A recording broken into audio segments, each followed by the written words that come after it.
Yung gagawin dito sa sa may step 1. Una, punta muna kayo ng CMD.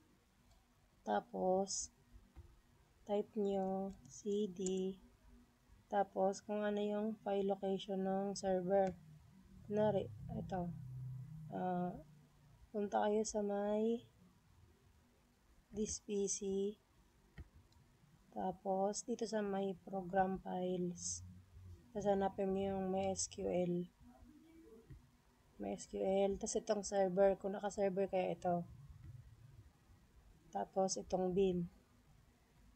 After nyan, ito.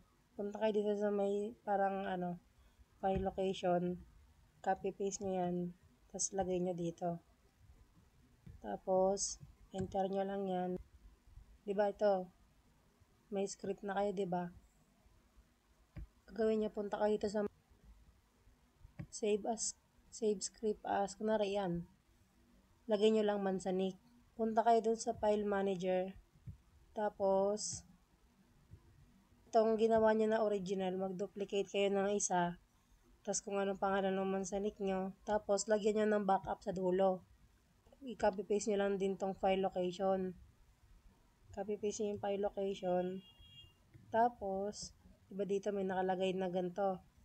Ilalagay nyo na ngayon yung ito. May SQL dump, tapos Manzanik. Ito, kung anong pangalan ng nyo, database nyo. Dapat same doon sa database na ginawa nyo doon sa may sa may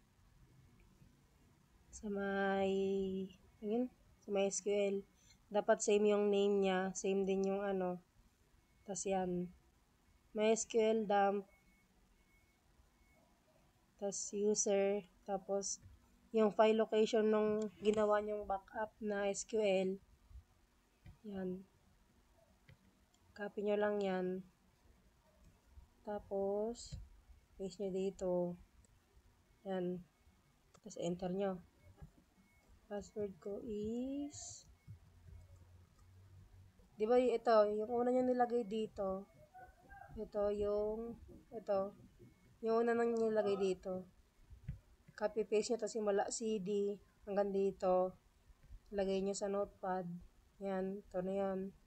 Tapos, ganon din yan dito. Inilagay nyo yung MySQL root. Yan. Tapos yung pangalan naman sa nick nyo. Tapos yung file location nung ginawa nyong backup file na SQL. Copy-paste nyo rin dito. Itong ginawa nyo na to, isi-save nyo to. Save nyo. Tapos i-rename nyo na backup. Ayan. Ito.